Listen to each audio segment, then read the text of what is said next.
Lavery. Lavery. Lavery.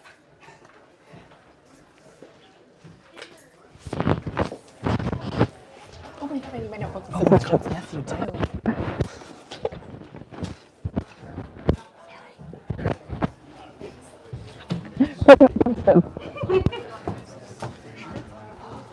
Oh, these are tall Do you chairs. care about which side you're on? Right.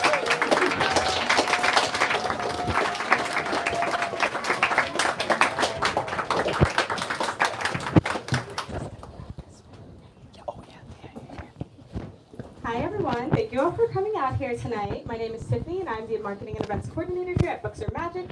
We are so excited to have Daniel Lavery and Helen Rosner here with us tonight to celebrate Women's Hotel. But before we get started, I wanted to point out some logistics for how tonight's event is going to go. If you need to use a restroom at any point, the door is located right next to the moleskin spinner, right there, on the right side of the room. We'll be doing a hand-raised Q&A toward the end of the discussion, so start thinking of questions to ask and hold on to them tight after the talk tonight.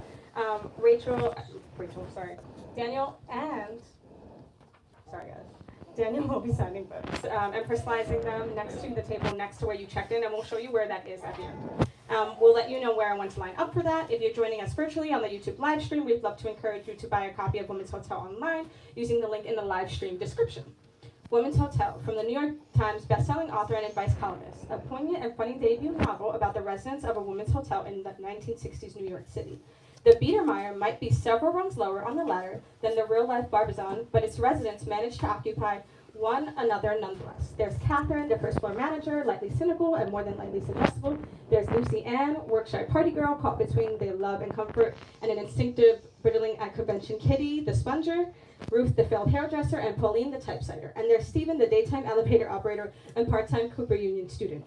Their residents give up breakfast, juggle competing jobs at rival presses, abandon their children, get laid off from the telephone company, attempt to restrain as stenographers, all with the shared awareness that their days as an institution are numbered, and they'd better make the most of it while it lasts. Daniel is a former Dear Prudence advice columnist at Slate, the co-founder of The Toast, author of Text from Jane Eyre, and Something That May Shock and Discredit You. He also writes the newsletter, The Chatner. Helen Rosner is a staff writer at the New Yorker. Won a 2024 James Beard Award for her weekly restaurant review column, The Food Scene. So without any further delay, please join me in giving the warmest welcome to Daniel and Helen. Thank you so much. Also, I just want to acknowledge, we tore up that introduction right before. Yeah. Like, we just both took like pens to it. And we're like, don't say that, don't say that, don't say that, skip it, skip it. So I'm truly sorry, because that made it so much more difficult than if you could have just read from it. I think I got rid of like half the nouns in mine too. I just left the verbs. You did an amazing job, Tiffany. Thank you. It was so good. I also want to say before we get started, occasionally you might hear a little baby in the back of the room. That's my baby. His name is Rocco, and both of his mothers are also here. He's outside right now. If he comes back in, don't look at him, because he just got to that age. It's happening right now. Don't turn around. He just got to that age where he's kind of shy when people look at him, and if he doesn't know you.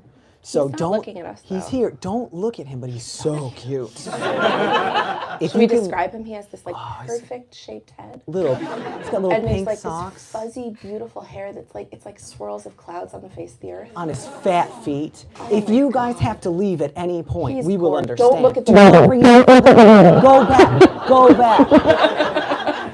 I love you so much, but protect him. And if you guys have to go at any point, you take care of him. He almost has 5 teeth. He has 3 teeth.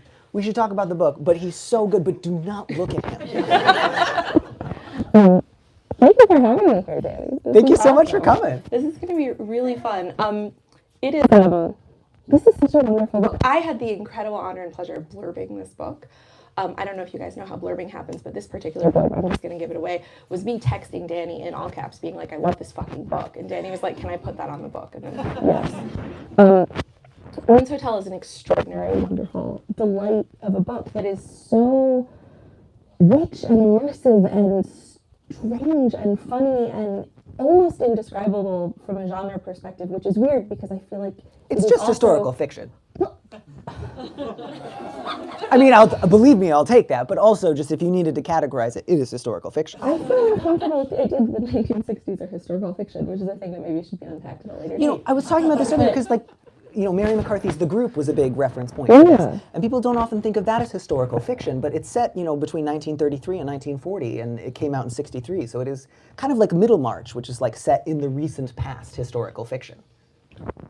Okay, yeah, all right, all right. What I was going to say is that I think of it as in many genres and in no genres and transcending genre, which is interesting because it is in so many ways a pastiche of many books and many references.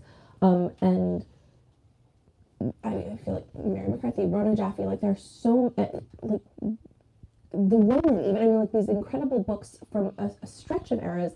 And I want to talk about like where did this come from? Because this is a book that is about place and character more than it's about like robberies and murders and plot.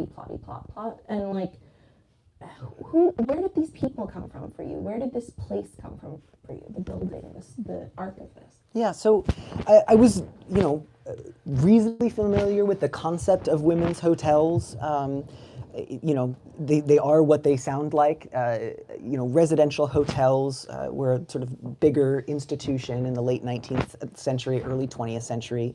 And for a while in a handful of cities, there were hotels specifically for women to live at. And the sort of idea was, there are lots more women moving to cities to work and not to get married. But it's not yet socially acceptable for lots and lots of people to just be like living independently or with roommates or with a partner. So one sort of middle class solution was like, we'll make this big, kind of nice hotel that for a reasonably low rent, you can kind of get access to a lot of amenities. It's sort of like an extended dorm room for, young professional women. And sort of depending on whether it was founded by like a religious organization or sort of like philanthropists or some other like non-religious organization. They might be, high-end, sort of fashionable. The Barbizon, if you've heard of a woman's hotel, you've heard of that one. That had sort of all the big names, like, the unsinkable Molly Brown stayed there, Candace Bergen stayed there, Sylvia Plath stayed there. And then there were other ones that were a little bit more down at heel. And so I sort of knew I wanted the Biedermeier to be a sort of like, shabbier cousin of the Barbizon Hotel. And I think, I'm glad you mentioned the women. So one of my favorite movies is from 1939. It's directed by George Cukor, who was a great gay director who really understood actresses. And it's called The Women. And I see it all the time. And it's a wonderful, bizarre, it's a movie with no men in it. And it's also like one of the most sexist movies I've ever seen in my life. I love it. It's so good. But it also fascinatingly sort of never calls attention to the fact that there's no men in it. And if you don't know that going in, it kind of takes you, I feel like you can judge a person by how long it takes them to realize that. I mean, promotionally, they were very like, the women, even the animals are girls. But like, yes, they don't say at the beginning, like, you will not be seeing men. And especially because the whole plot is around one particular character's relationship with her husband. You could easily spend the first 45 minutes being like, where is this guy and when is he going to show up? They remade that movie about 8 I don't years want to ago. talk about it. Don't see Watch it. the original. It's Yeah, spectacular. it's so and about a third of the way through the movie, they just stop it to have a Technicolor fashion show, for no reason. It is. I watched it with a couple of gay friends of mine, and at one point in this Technicolor 1939 fashion show, this character undoes her jacket to reveal that it's being held together by a wooden hand with a diamond ring. Like, it is the most stunning, bizarre garment. And like, we were just, like, people were running laps around the room screaming like it was the Super Bowl. And so I really love and I cherish, the Hangout novel or the Hangout movie. I really like a lot of movies, not that have no plot or feel totally absent from events, but where it does not feel like we're really, really going somewhere so much as we're spending some time with interesting people. So I think that was, like, that fashion show spiritually is present here. Some of my favorite books come from an imprint called The Furrowed Middle Brow, which is an offshoot of Dean Street Press, which is a British publication. And they republish British and North American women authors from roughly the period between 1910 and 1960. And over the last couple of years, some of my favorite books have come from that imprint. And I've rediscovered books by O. Douglas, The Day of Small Things, Rachel Ferguson's Evanfield, which I think is one of the greatest novels of the 20th century. I love it. And it's just about one woman's memories of her suburban Edwardian home, and then her attempts later to buy it with the profits that she makes from writing a novelty song. That is it. She sometimes runs into old neighbors. She sometimes hangs out with her brother. She mostly doesn't date. And she thinks a lot about the furniture that she saw when she was growing up. And when I tell you, I could not put this book down. I could not put it down. I mean, we do spend a lot of time on furniture in Women's Hotel, but in ways that I always hate it when people are like, the city of New York is a character in the movie, or like, the castle is a character. Like, the building and the furnishings and the space of this Women's Hotel that you've created, the Biedermeier, is a character. Like, it has personality and heartbeat and moods and temperament. And I also hate that expression. yes, I'm sorry with you. for applying it to this, but you've pulled it off. But I know what you mean, and I think it has to do with not just, oh boy, you listed a lot of furniture in this chapter, but when it feels like the sort of like movable effects of one's life are interesting and important. And so, you know, having things in here about like Chesterfields or chariot clocks or dress shields. And again, it's not just fussy period details, but you think like the objects of everyday life are important and they're interesting and they're worth thinking about. And I think especially given the sort of context of these are like temporary homes for people who don't necessarily plan on settling there for a long time, and who decides to try to make their environment cozy and comfortable and domestic, and who doesn't, and what does that look like, and what becomes trendy and what becomes sort of unpopular and unfashionable really interests me, as does the food, which we can maybe get to in a minute. But yeah, I think about those things a lot, and they interest me. I think, you know, that all of us are here because we love your writing, and we love the particular way that you use writing to evoke extraordinary specificity. And I think, like, you know, I assume everybody here is like a Danny super fan. And we've been reading you for a decade plus at this point, and like your ability to, we hear nothing, we see nothing. But your ability to evoke specific voices, specific genres, like, you know, to capture like in incredibly efficient prose, just like the funniest or weirdest or saddest or scariest things through your history of writing is incredible. In this book, which I think is this your longest exercise of fiction ever? Yes. Yeah, I mean, the way that you use detail to create character and to create time is incredible. The research you must have done for this book. Okay, I will admit, as a fiction reader, I'm kind of a lazy fiction reader. By that I mean I believe whatever the author tells me. I'm such a sucker for a plot twist or an unreliable narrator. But like I believe whatever the book says. So I assume everything you have said in this book is true, and all the history is real. There's a lot of fascinating history in this book. Is it real, or am I just gullible? I appreciate this immensely. I went to the library some. Like, I feel like I know a lot now about like the history of Presbyterianism in New York State. That I do think. I mean, I come from Presbyterian peoples. There's a lot of that I know. I will say, yeah, there's a whole chapter. You really will, I think, if you do read the book, which I hope you will, you really get a sense around chapter 5 or 6 of, you know, the John Mulaney bit about people writing happy birthday on a sign and running out of room. You really get a sense that, like, as I was writing, I was like, oh, I can't keep going into everybody's backstories like this.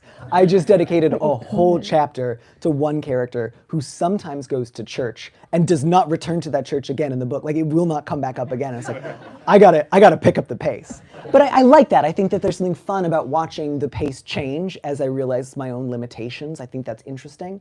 And I wanted to think about the history of one or two other buildings in the city. And Old First Presbyterian is a real building. And so I really do go into the history of that building.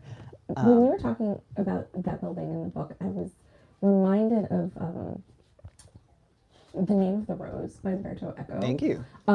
Because I can't remember if this was in his forward, or his famous forward or afterward or whatever it was that he wrote about the book, or if it was some review, but I remember something about how all of the conversations in The Name of the Rose were paced to the actual dimensions of the monastery in which it was supposed to take place. So like if people were chatting as they crossed a courtyard, the actual dialogue in the book only took 37 seconds to say. I did not do that kind Did of you research. do that kind of research? No, Yeah, no, I did bog standard Wikipedia plus a book.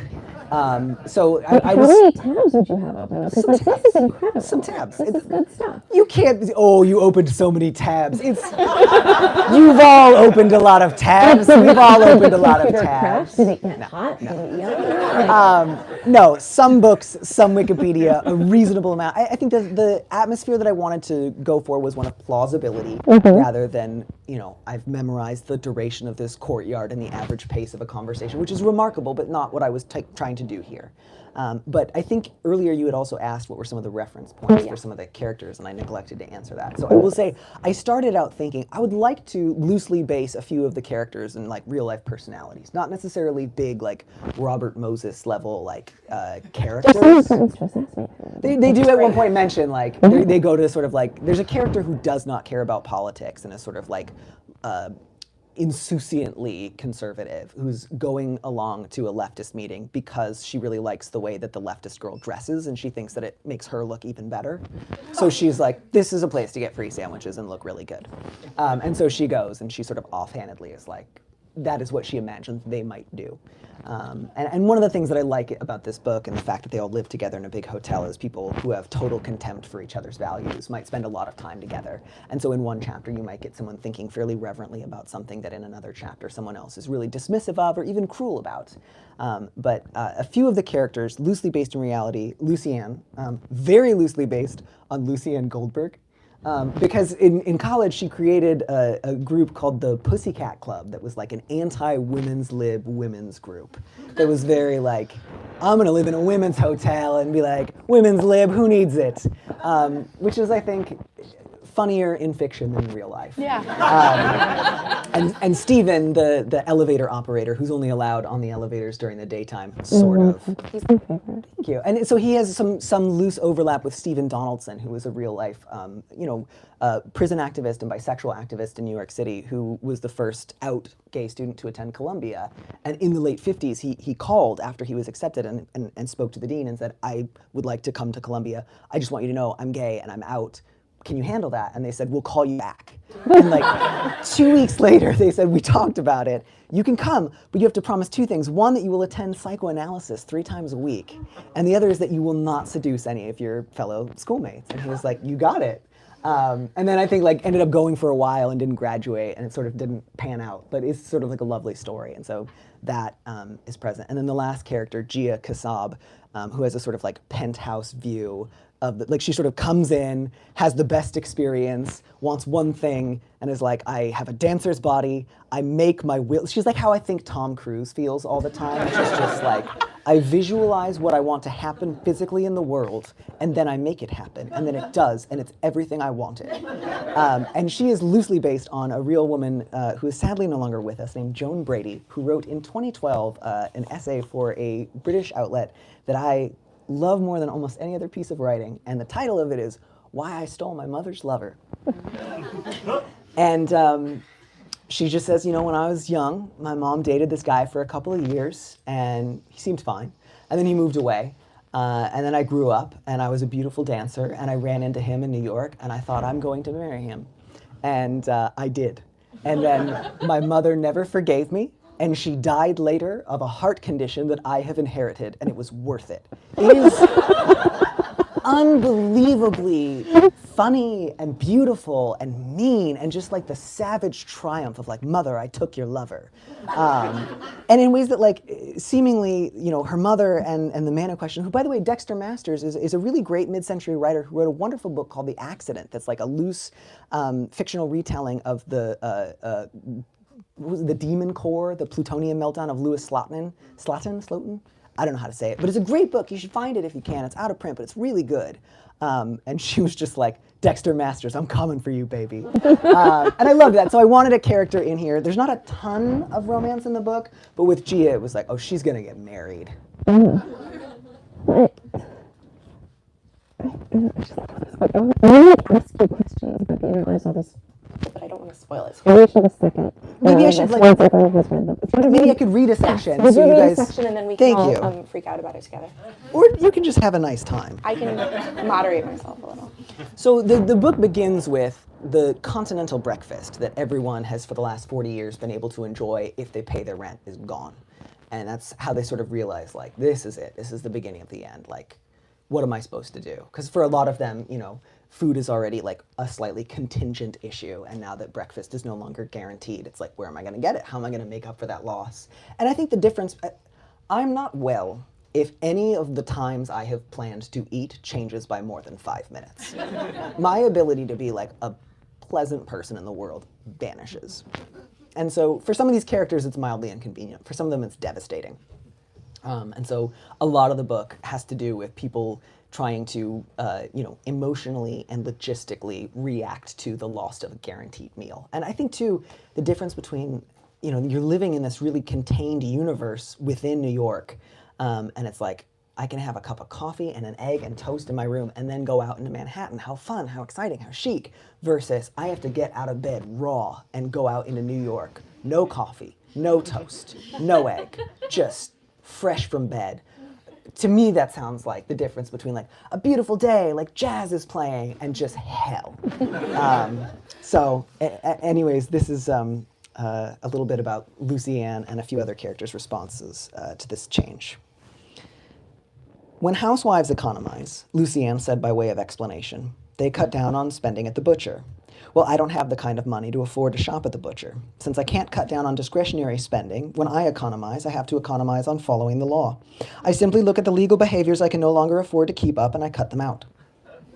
Some of the older residents, such as Josephine and J.D., who had not left the building for work in years, had neither the resiliency of youth nor the quality of originality that might have made such a change feel slightly frightening, but still something like an adventure, which might bring with it the possibility of being sharpened rather than like a sudden and terrifying pitch suddenly downward. J.D. had not quite been able to grasp the news all at once and required confirmation of the disappointment from 3 different girls before she was able to reliably retain anything like a memory of the loss of breakfast. But Josephine had felt a pinch at once. She had lived so long at the margins of existence that she felt quite sure there was nowhere lower for her to drop to without exiting entirely the signposts of respectable life as she knew it. I'm skipping a bit. I didn't need to tell you that, but here we are. The longer she stayed in her room and rested quietly and did not move, the longer it took to get really hungry, and the less she minded being hungry to begin with. But that meant giving up the sight of people. She could go to the automat. Do you guys know what the automat is? Wonderful place. You'd walk in this beautifully designed building, and there'd just be gorgeous glass walls, and there'd be fresh food, and you could just open it and take it. It was beautiful. I wish it was real. She could go to the automat, and for a nickel, she could get a cup of coffee with as many refills as she could stomach, and cream and sugar, too. That was something, and she could sit there as long as she wanted, and nobody would tell her to move along, no waitress would come by to present her with a bill and an expectant look. But there would be people eating stewed chicken and buttered rice there, with biscuits the size of baseballs and macaroni au gratin still as hot as an oven, tucked into square ceramic dishes and bubbling like a church organ, and gleaming rows of sandwiches on soft white bread just behind the glass. There would be ham steaks with glazed pineapple and maraschino cherries. There would be plates with nothing but 3 thick red slices of beefsteak tomato, with just a bit of salt and pepper shaken over them at the last possible moment, and fresh pickles. There would be steamed green peas with mint and little brown pots of Boston baked beans and cream soups and roast beef with good Sunday gravy on it, and there might be scallops, too, or lobster Newburg. And crisp salad, almost ice cold, where the dressing was carefully kept at room temperature in its very own jug so that the cool lettuce and the warm oil did not meet before you ate it. And lamb with mint jelly, and curried lamb with sautéed apples and raisin compote, and deviled kidneys maybe. And it was spring, so there might even be asparagus, just a few spears of it, and scarcely cooked with a thin little slice of lemon draped over them, and young turnips dressed in butter and vinegar. There'd be cold melon, and peach halves, and jugs of buttermilk, and huckleberry pie, and green apple pie, and lemon meringue, and cherry, and coconut cake with apricot sauce, and she could sit there and watch the whole city walk past her, press a little token into the back wall, and pull all these wonderful things to eat right out of the building. But the automats were closing, hadn't Catherine said? So it had closed, it was already gone. There were no more marvelous lunches and dinners hidden in the walls. It was like any other building in the city now. You could pull apart every door and frame and ceiling and never find anything to eat inside of it. It makes me really sad that they're gone. That message made me want ham. I don't even really like I don't ham, really like ham, and that made me want ham. but it's, you know, it's good. Yeah, I mean, everything tastes good in nostalgia, you know? Yeah, we talked about this a bit in the office, but a book that I think also was useful to this one is a kid's book called From the Mixed Up Files of Mrs. Basil E. Frankweiler. And again, that's just, boy, if you want a great description of, New York architecture and food from the past, that's your book. But I remember so vividly just like, oh, the lunches they stole. Oh my god, yeah, incredible stuff. Yeah, and like so much of my like fantasies as a child was like stealing food. That sounds because a lot of kids, Stolen food. Stolen food in childhood is the most delicious food. yeah, like petty theft and like food that your parents don't know how to make. Yeah. It's just like as a kid, it's like that's pretty high up on the list of desirability. And like they would talk about sandwiches being in like waxed paper. I was like, I don't know what that is, but I want a sandwich and that's so bad. Or like sandwiches plural. I feel like this is a lot in British fiction. Like people would have Sandwiches. There'd be a tray of sandwiches. Yeah. It was like so many sandwiches. It's important to me. it was incredible. Yeah. If we could get sort of Jungian for a second. Sure. I'll try. I felt like there was, I don't want to say a recurring motif, but I feel like there was an element of the book about the difference between the individual and the collective. This is sort of a thing that we came back to a lot. Like Mrs. Messner, the proprietor of the hotel, at one point you say that she valued generations over individuals. Catherine, who's one of my favorite characters, and I think in many ways is like the emotional center of the book, and who is, I don't want to spoil it. Can we talk about the fact that Let's find out. So Catherine is an alcoholic. That's like recovery. chapter 3. It's in the past. It's in the past. Yeah. sort of describes her experience being introduced to Alcoholics Anonymous in terms of being reminded over and over again that her troubles and her miseries and her worries and her fears are not unique, and that she is not unique. And there's this thing just over and over again, I feel like throughout the book, people are either being told that they're not unique or finding comfort in the lack of uniqueness, and then against their desires or against their better judgment, finding ways to break out of that and actually turn out to be that way. Yeah, I think something that comes up a lot in the book is like finding camaraderie rather than uniqueness, which is not to say that everyone is sort of flattened or turns into themselves, but sort of finds a way to experience, community or companionship. And I think the character of Catherine is somebody who especially like experiences institutions. So I talk a lot about, the Women's Hotel is not something that lasted to the end of the century. They were fairly weak bonds. And I was really interested in institutions with weak bonds. Like there's nothing quite rises to the level of a cult here. You kind of get the sense of like, there's a few things that could almost be cults, but they never quite get up the steam. And in this era, I think she gets sober in the very late 50s, early 60s. And, in the time of the book, she's just in recovery. It's one of the things that I don't personally find interesting is often in books or movies, if a character's an alcoholic, there's going to be a relapse plot. And it's not that can't be done well. It's just, I was not interested in that being the story for her. So it's mostly just about her experience with, the institution of Alcoholics Anonymous. And I think at that time, women in AA were still more than a novelty, but like not too far removed from being a novelty. And there was also, I think, a real sense of like, this is an exciting post-war technology.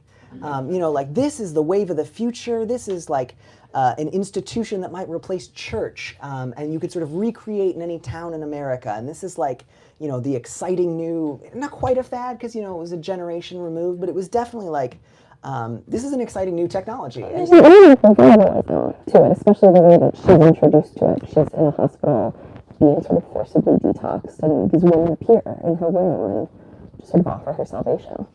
Yeah, and so there's sort of this, through line throughout the book of she doesn't really discuss or share her alcoholism with anyone in the hotel, but she does have these sort of little siloed moments with various groups of Alcoholics Anonymous throughout the city. And you sort of see, I think she experiences a little bit more confidence in those meetings than she does at the hotel. And then there's that kind of mixture of like, I know where I am in this context. And then elsewhere, there's a lot of brittleness and a lot of shame and a lot of sense of, I've already sort of flubbed my opportunity to be like a person who exists in society. And now the best thing that I can hope for is to sort of like fly under the radar. And that sort of question of, is she going to be allowed to do that? Because her job is to manage, several residential floors and help people with their problems. So that's pretty at odds with her sort of unstated goal. What was it like for you to inhabit the creation of these characters, like as a writer? It was fun. I wrote them. That's flippant. I'm going to try to give you a more thoughtful answer. I can turn it into a much more thoughtful question if you want. I don't know how, but I can. I feel like that was, but for you, specifically you as a writer, like you've been an advice columnist, which I feel like is probably incredible training for writing character studies. Because you make up a lot of fake names. Like, people would often write in with problems. I was an advice columnist for about 5 years, and none of those problems show up in this book, but there is, I think, a similar sense of like, let's see a lot of little problems from a bunch of people all at once, and then keep it moving.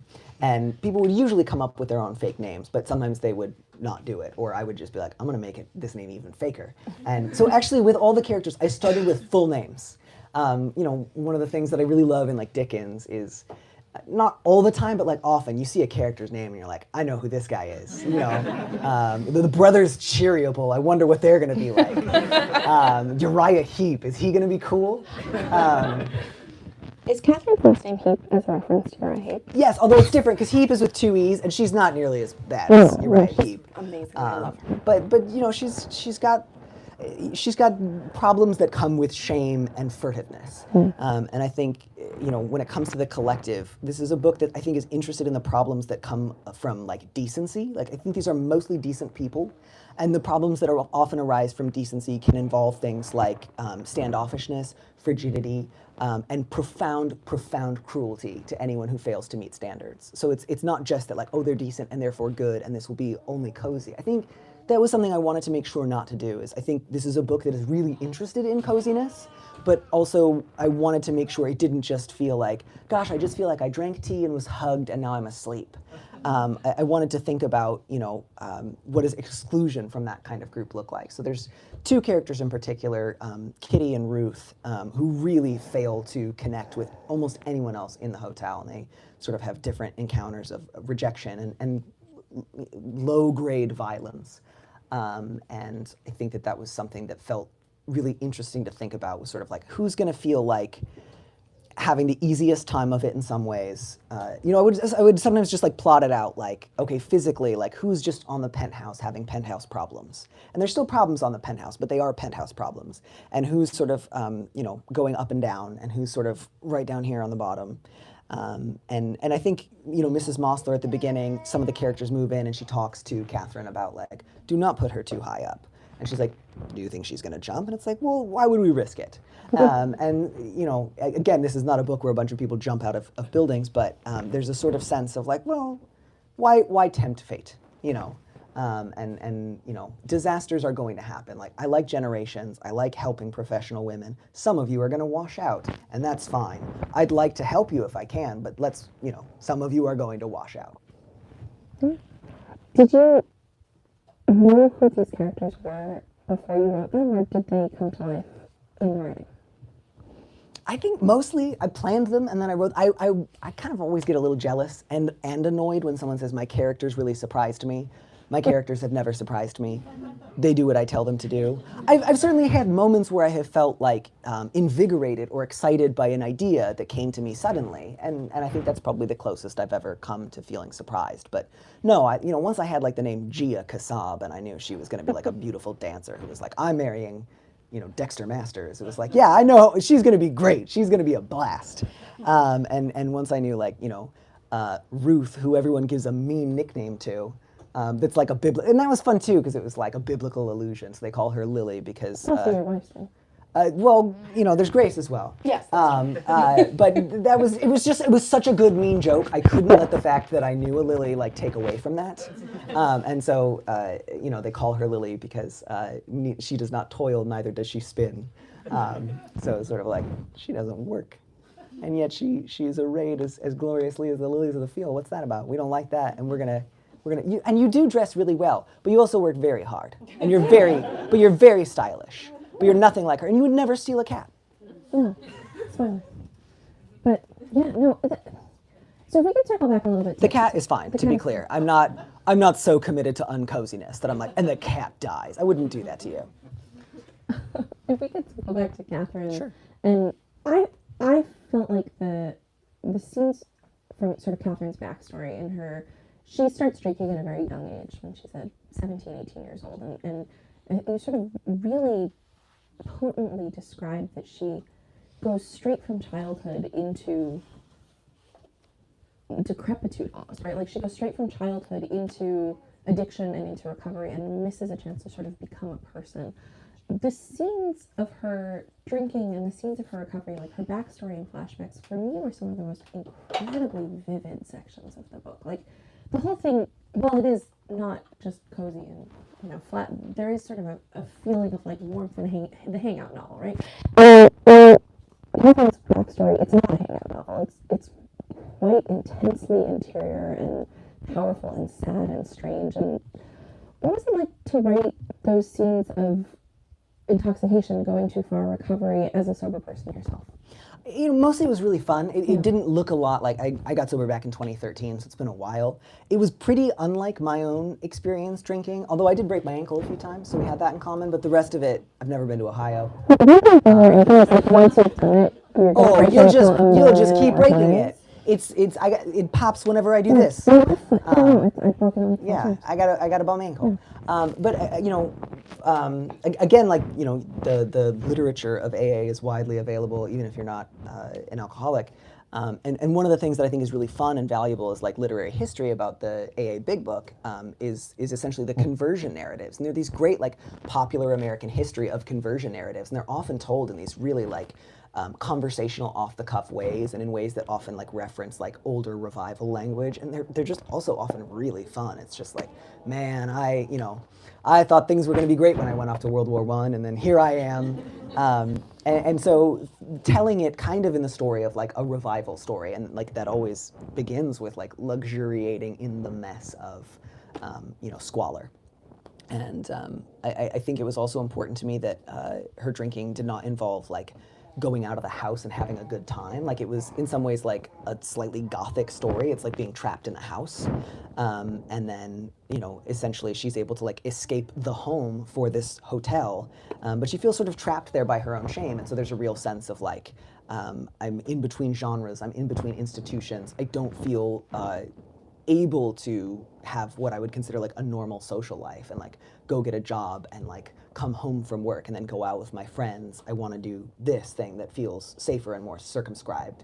But then of course like the hotel itself does not make that easy for her and like requires her to move and to change in some other ways. So it was fun. One more question before we open up the floor to all of you guys to ask questions today. Where do you recommend that those of us who love this book go from here? I know you've mentioned so many titles, and I hope somebody's been keeping notes so that we can get a reading list afterwards. But what other books should we read if we fall in love with this world? Where do we go? Yeah, I mean, you can always just read this one again. Yes. But certainly I think there's a bit in the beginning about the tea room craze, which sort of like was a big sort of like women's small business craze of the like 10s and 20s. It's really fun and interesting.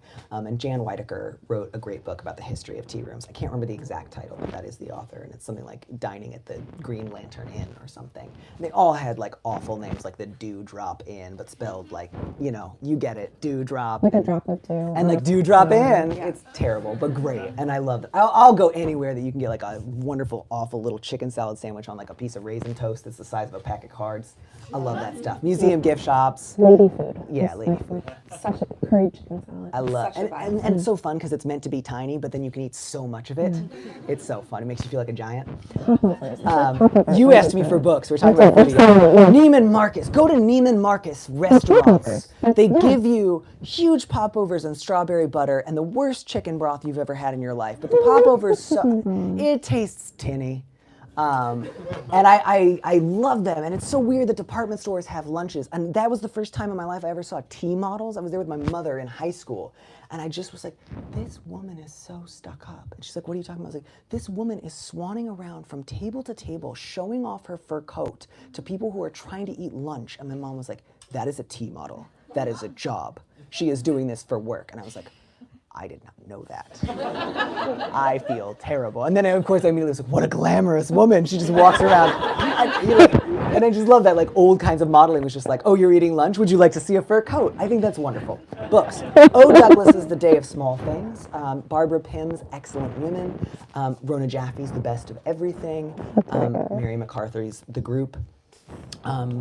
gosh, there are probably more that I'm forgetting off the top. Oh, if you're looking for nonfiction history of women's hotels in New York City, especially ones that involve talking to women who have lived there and worked there, Paulina Bren wrote a great book a couple of years ago called The Barbizon, The Women That Set Hotel Free. Sorry, The Hotel That Set Women Free.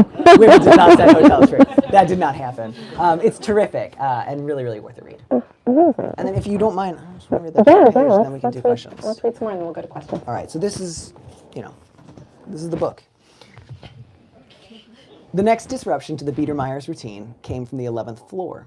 Toward the end of May, less than a month after moving day, Sadie Waldvogel announced to her suitemates that she was not only engaged, they had not even known she was seeing anyone in particular, but also married. And in fact, had been married for almost a week already and would be gone by the end of the month to live with her husband's family in Throgs Neck. If this is a joke, it's a very poor one, Patricia said first. Married, Carol said. To a man, you mean? Sadie nodded miserably. I'm sorry not to have told you sooner, she said. You could hardly have told us any later, Patricia said. What's his name, or don't you know it? Please don't be hateful, Sadie said. I haven't had time to be anything yet, Patricia said. We've only been talking about it for 10 seconds. But her ire was quickly spent. She softened almost immediately and said, if still a little begrudgingly, congratulations, of course. You don't congratulate a bride, ass, Carol said, and then rose to embrace Sadie, telling her, I'm sure you'll both be very happy, and you won't hold it against Patricia that she was raised by laboratory monkeys. They did their best with what they had available. My very best wishes to you both, and Pat's too. You Easterners, Patricia said, make politeness seem like a bunch of encrypted codes. Isn't it enough to congratulate a person on happiness? And they weren't monkeys, they were circus elephants. And she got up to embrace Sadie too. I would have told you about it sooner, Sadie said, still a little tearful, only I didn't know anything sooner, and I didn't want to tell you anything I might have to take back. Of course you didn't, Carol said soothingly, still sending off the occasional protective spark in Patricia's direction, although she was just as worried herself about what this meant for the rest of them. You haven't done a thing wrong. Getting married's the nicest thing in the world, and we went and practically bit your head off first thing. I don't blame you for wanting to give up living with a couple of abnormals. It's not like I'm marrying a stockbroker or anything like that, Sadie said, relapsing into tears. There hasn't been any work downtown lately, but, oh, he's an artist too, and that's why we're going to be living with his mother, who's really very kind. But, oh, girls, I'm going to be able to have breakfast every morning again. She's a wonderful cook. And Jasper's awfully nice, and I'm going to have things to do again. And I've been looking everywhere to find a replacement so you won't be on the hook for my share of the rent. I want you to know that. You shouldn't worry yourself about that, Carol said. Let me and Pat worry about that. You should only worry about telling us every single detail of the wedding. What's he look like? What did you wear? You know how to make a happy marriage, don't you? Have no illusions and feed the brute. What's his mother's cooking taste like? Privately, though, she felt struck to the heart. Sadie had lived there for almost 6 years, longer than either Patricia or Carol, and they'd never had any idea that she was worried about money or thinking of getting married. They were all worried about money, of course, and from time to time almost everyone in the hotel had thought about getting married, but it seemed to Carol like thinking about getting married was the same as thinking about being a Rockette or moving to Montana and taking up fly fishing, something you thought about so you'd never really have to do it. And here was direct evidence to the contrary. And where were they going to find someone to take Sadie's place? But that was a problem for another day. The job now was to take the news graciously and to keep Sadie from starting her married life feeling as if she'd betrayed her friends. She hadn't asked their advice about handling a proposal. She was gone and married already, and there was no point in trying to argue the point now. Just then, Patricia started whistling, Wedding Bells Are Breaking Up That Old Gang of Mine, and it was all Carol could do to keep from crying, too. Whistle something cheerful, Carol demanded, you jackass. Patricia obligingly switched to the March of the Soviet Tankmen.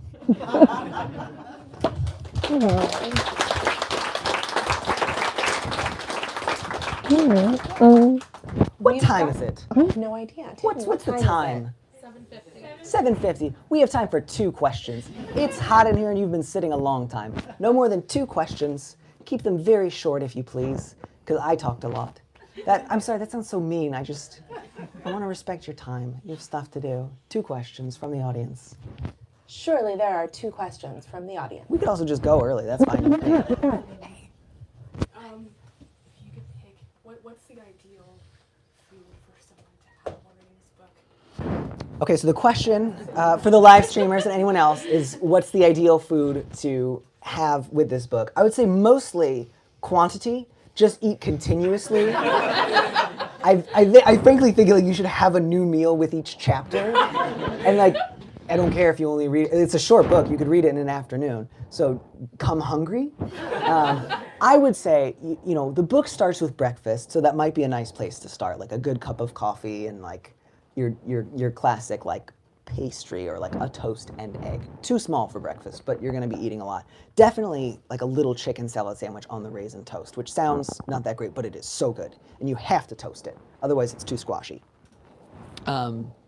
Something with gravy. At some point, an apple and cheese.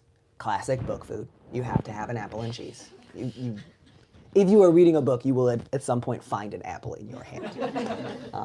And then something Hungarian. Because there's a great scene in a Hungarian restaurant where a character, again, who is like, you know, just as waspy as it gets. But that has been chosen a couple of times. Oh, right, because yeah. But this character is just like, Hungarian food. Is there a spice in this? This is wild. This is incredible. There's steam everywhere. I love this. And she has no idea what anything is, so she cannot describe it. I just, for a concrete reference, when I read this book, and I'm very excited sitting a while ago, and I remember very distinctly that I ate an entire large bag of really fancy Italian potato chips. And I thought it went quite well. That sounds really good. But you should have something sweet then to go with that. Because then you can eat more of the bag, because you have the contrast. That was a great question. Thank you. All right, one more. Yes? When editing a hangout book like this, how do you decide what scenes like stay and what goes when things don't necessarily all like contribute to the book that you're involved? Yes. Okay, the question was, when it comes to a book that's sort of a hangout book, especially in the editing process, how do you decide like what scenes go where or what order things should go in? Some of that was just really helpful, like when you sell a book, you have to say what order the chapters are going to go in. So some of that was arbitrary, and some of that did change slightly, but I did at the time, you know, I think I had 3 sample chapters. Don't hold me to that. It might have just been 1. It was probably 1. And then a chapter outline. And then each chapter I would have like about a paragraph describing what was going to happen. And I would say of that, 2/3 made it into the book. And then I realized like, I don't know if this is interesting, but like in a book contract, it says how many words the book should be. And like they print the book on paper, so you can't just say like, I have an extra 20,000 words, buy a bunch more paper, because that's so expensive. So at a certain point I was like, well, I guess they're not going to be able to watch the Brooklyn Navy Yard getting demolished. And like, I guess I'm not going to have time to go into like the sinking of the General Slocum. So there goes that. So that some of it was just really helpful of like, this book has to be 90,000 words and I'm at 80, so we're done. Or like, we need to wrap up. And so then I think at a certain point, it also was just like, all right, I want to have a general arc for this character and she's not married yet, or she hasn't slapped Kitty yet, or she hasn't stolen a cat yet. So like, I gotta get a move on. So there were like, things do happen. It's truly not just like, and they sat in a room and ate all day. Like, people do stuff, I promise. But like, I think there were certain signposts. So I knew like, I gotta do the church scene. I gotta have Lucienne obsessing over the fact that last night she ran into an old boyfriend and he took her out to dinner. He only ordered ginger ale and he didn't order cocktails, which means he didn't want the dinner to last very long, which means he fucking hates her. And that is not good. And then there's gotta be a horse show, and then 2 weddings, and then, you know, something else. So that helped. And then within that, I was like, and now someone's gonna like have a weird date in the village. And now someone's going to get a very bad haircut, and they're going to say some very homophobic things about it. That was I really enjoyed writing a couple of characters who were both delightful and homophobic. And some of them would be like, oh, I like some kinds of gay people, and other kinds, not at all. And that was really fun too. It was like, but you were so nice to him a minute ago. And that is like the meanest thing you just thought about her outfit. And it's just like, yeah, that's Lucienne. Thank you all so much for coming. Thank you. Thank you, too.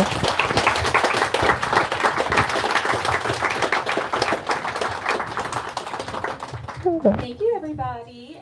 So, just a few things before we wrap up. Daniel is going to be signing where my coworker is pointing over there.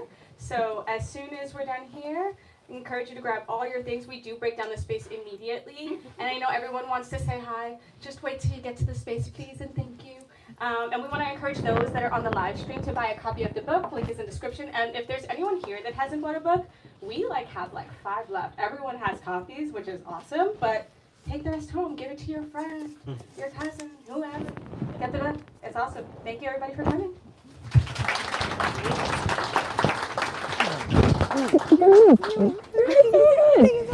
I am going to focus Should I just put it back down there? Honestly, yeah, that's good. I'm gonna take your mics and Wonderful. then Oh, I'm yeah. gonna bring you to the little high pole to start. Yeah. No, do. Can I?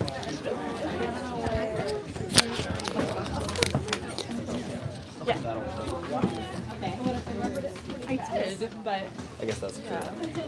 I think that if I specify, if I pre-ordered the book and I think you have to say which